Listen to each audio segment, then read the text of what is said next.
आसने जी झाली, त्यानंतर मेडिटेशन घेण्यात आलं. त्यानंतर आपल्याला इमोशनल इंटेलिजन्स म्हणजेच भावनिक बुद्धिमत्तेवर श्री काकडे सरांनी अत्यंत सुंदरपणे व्याख्यान दिलं.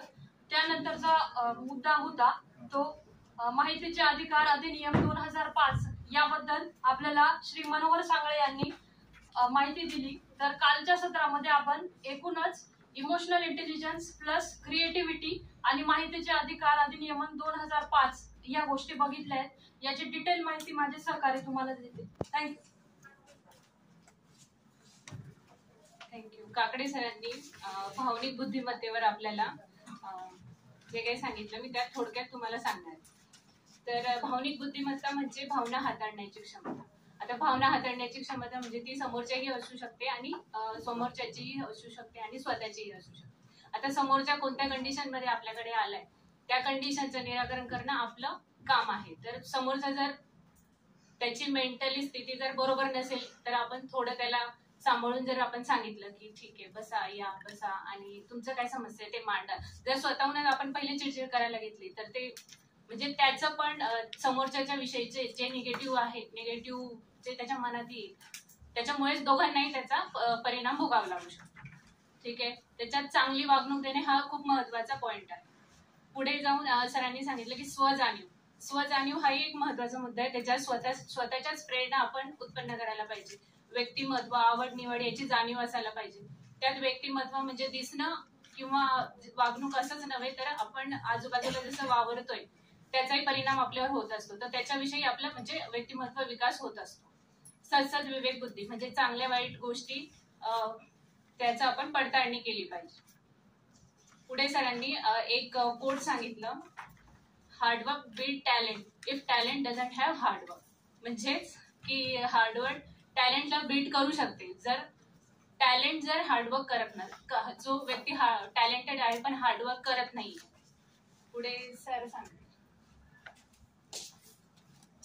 त्यानंतर सरांनी स्वनियमन स्वनियंत्रण विश्वासार्हता सद्विवेक बुद्धी आणि अडॅप्टेबिलिटी जसं की बदलास तयारी याच्याबद्दल सांगितलं होतं. तर स्वनियमन म्हणजे काय तर स्वतःची आंतरिक स्थिती आवेग यांचे नियमन करणे. एखादी गोष्ट चांगली केली तर स्वतःचे आभार मानणे. नंतर स्वयं नियंत्रण नंतर नकारात्मक भावनांना दूर ठेवून स्वतःच्या आवेगांना नियंत्रण करणे. विश्वासार्हता म्हणजे प्रामाणिक काम केलं आपण तर ते स्वतःच्या वर्तणुकीतून दाखवणे. सद्विवेक बुद्धी म्हणजे चांगलं काय आणि वाईट काय यामध्ये डिफरन्स. बदलास तयारी म्हणजे अडॅप्टेबिलिटी म्हणजे आपण बदल स्वीकारण्याची तयारी आपल्यात असली पाहिजे. समोरचे पॉईंट आपल्याला सरांनी नेक्स्ट पॉईंट सांगितलं आपल्याला सर्जनशीलता क्रिएटिव्हिटी.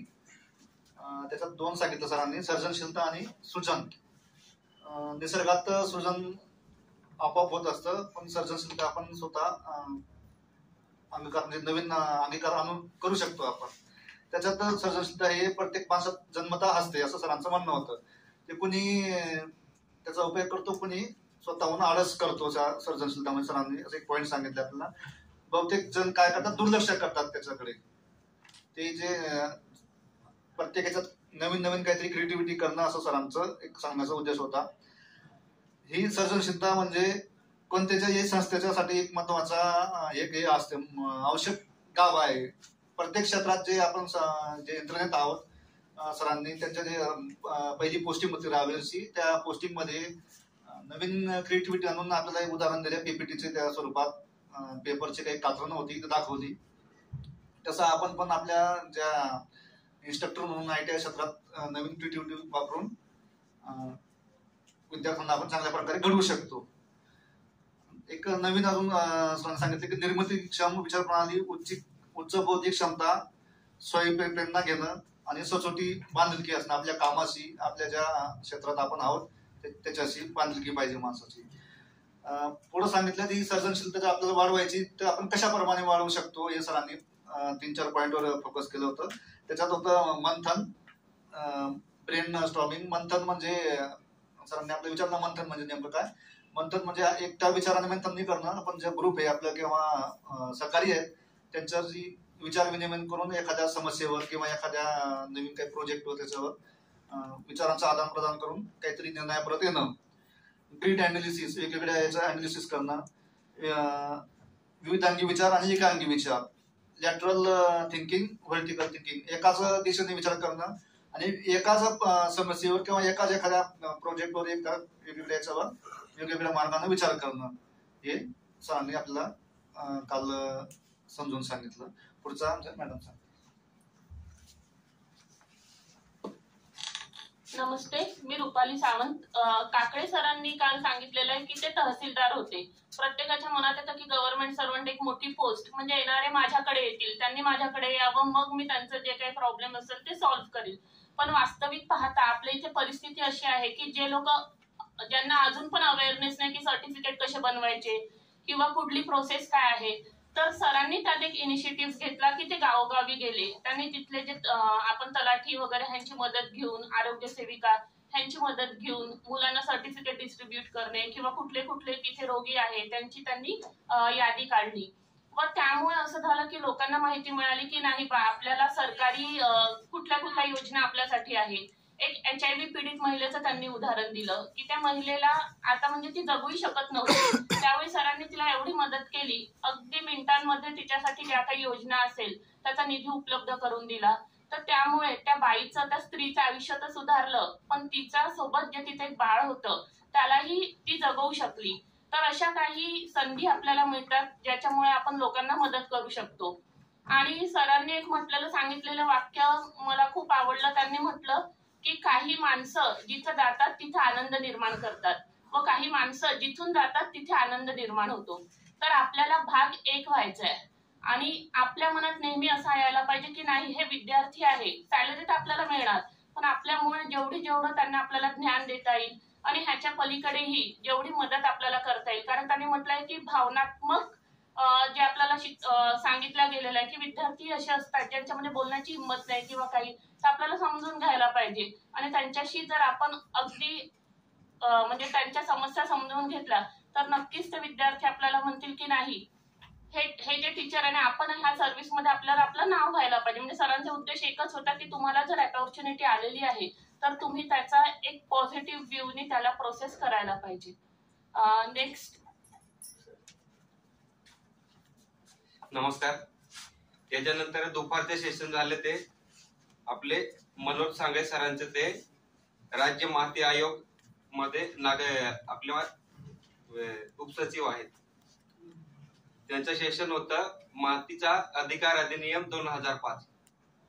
तर आपल्या पूर्ण जगात माहितीचा अधिकार अधिनियम सर्वात आधी 1766 मध्ये स्वीडन मध्ये चालू झाला. त्याच्यानंतर सुमारे 200 वर्षानंतर अमेरिकेत 1966 मध्ये चालू झाला माहितीचा अधिकार नियम. आणि आपल्या भारतात 1997 मध्ये सर्वात आधी तामिळनाडू या राज्याने माहितीचा अधिकार नियम चालू केला. त्याच्यानंतर आपला महाराष्ट्रामध्ये 2002 मध्ये चालू झालं. त्याच्यानंतर 2005 मध्ये केंद्राने पूर्ण देशात हे चालू केल्यामुळे जे काही राज्यांचं माहिती अधिकार नियम होते ते संपुष्टात येऊन केंद्राच्या याच्यानुसार चालू झालं. त्याच्यानंतर पुढची माहिती. नमस्कार, good morning all of you. जसं सांगळे सरांनी माहिती अधिकार अधिनियम 2005 सांगायला चालू केलं, त्यामध्ये सर्वप्रथम वेगवेगळ्या कलमांबद्दल माहिती दिली. त्यामध्ये कलम 2 हे जे काय आहे माहिती अधिकार अधिनियम 2005च्या अंतर्गत त्याच्यामध्ये व्याख्या बद्दल माहिती दिलेली आहे. नंतर कलम 3 ते 11 मध्ये माहिती अधिकार व त्यानुसार सार्वजनिक प्राधिकरणावरील आबंधने, म्हणजे सगळा मेन जो काही कंटेंट आहे कलम 3 ते 11 मध्ये आहे. नंतर कलम 12 ते 14 मध्ये केंद्रीय माहिती आयोग आणि 15 ते 17 मध्ये राज्य माहिती आयोगाबद्दल त्याच्यात माहिती दिली. तर त्याच्यामध्ये आणखीन एक सरांनी सांगितलं होतं की कागदपत्रांचे जेव्हा आपण वर्गीकरण करतो सगळ्या आस्थापनांमध्ये वगैरे, तर त्याच्यामध्ये 4 प्रकारचं वर्गीकरण केलेलं, अ, ब, क, ड. तर अ कागदपत्र जे असतात ते आपल्या कार्यालयात कायमस्वरूपी ठेवायचे असतात. ब 30 वर्ष, क टाईपचे कागदपत्र जे आहे 5 वर्ष आणि ड कागदपत्र जे असतात ते 1 वर्ष. आणि ह्याच्यानंतर सरांनी आणखी एक सांगितलं की अभिलेख आणि दस्तऐवज मध्ये काय फरक असतो. तर अभिलेख म्हणजेच आपण इंग्लिशमध्ये रेकॉर्ड्स म्हणू शकतो, जे की आपण लॉंग टर्म ठेवतो आपल्या कार्यालयामध्ये, ज्यात की अ, ब आणि क प्रकारचे कागदपत्रे आपण ठेवतो. आणि दस्तऐवज म्हणजेच डॉक्युमेंट्स जे की आपण 1 वर्षापर्यंतच्या कालावधीसाठी आपण ठेवत असतो. आणि त्यानंतर सरांनी एक ज्ञापन मेमो ज्याला आपण म्हणतो तो कधी कधी वापरतात त्याच्याबद्दल एक माहिती दिली होती. त्याच्यात असं सांगितलं होतं की सर्वसाधारण मान्यता कळविण्यासाठी देखील ज्ञापन वापरलं जातं. जसं की आपल्या कार्यालयामध्ये कुणाला काही शिक्षा वगैरे झाली तरी मेमो देतात, पण हे पण एक गोष्ट सरांनी ऍड केली होती. त्याच्यानंतर कल्याणी मॅडम कंटिन्यू. काल आपल्याला सरांनी माहितीचा अधिकार सांगितला होता. त्यामध्ये असं होतं की जर एखाद्या व्यक्तीचं कुठल्याही अधिकाराचं उल्लंघन होत असेल तर त्या विरोधात आपण माहितीचा अधिकार घेऊ शकतो. तर त्यामध्ये आपण कलम 7(1) शिकलो होतो, ज्यामध्ये आपण एखाद्या व्यक्तीविषयी जर माहितीचा अधिकार टाकला म्हणजे एखाद्या अधिकाराचं उल्लंघन झालं असेल तर त्याची माहिती ही 30 दिवसात पुरवणं त्यांना म्हणजे अनिवार्य असते. आणि नंतर एक कलम शिकलो होतो आपण कलम 7(8). त्यामध्ये असं असते की जर अर्जदाराने केलेली माहिती जर त्या प्राधिकरणाने फेटाळली तर त्याबाबत काहीतरी त्यांना कारणे कळवावी लागते, नाहीतर आपण त्यांच्याविषयी काही अपील करू शकतो. त्याच्या पुढील माहिती मुळे सर सांगतील. कल्याणी मॅडमनी सांगितल्याप्रमाणे मॅडमनी आणि अमित सरांनी कलम नंबर 3 ते 7 आपल्याला एक्सप्लेन केला.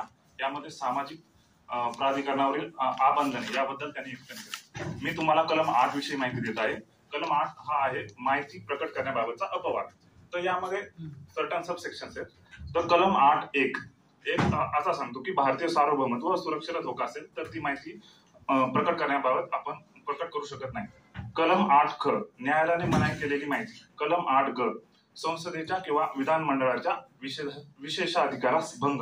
म्हणजे काय, जर आपण एखादं विधेयक मांडणार आहे तर त्याचा आधीचा मसुदा आपण प्रकट करू शकत नाही. आणि कलम 8(घ) व्यावसायिक गुपिते किंवा बौद्धिक संपदा. म्हणजे एखाद्या कंपनीने काही नवीन प्रोडक्ट आणलं तर त्याचा पेटंट हे 10 किंवा 15 वर्ष राहतं, म्हणजे त्याची माहिती आपण उघड करू शकत नाही. मग कलम 8(ड) व्यापक लोकहिताच्या दृष्टीने असलेली माहिती. कलम 8(च) विदेशी शासनाकडून प्राप्त माहिती. कलम 8(च) व्यक्तीच्या जीवितास किंवा शारीरिक सुरक्षेस हानी.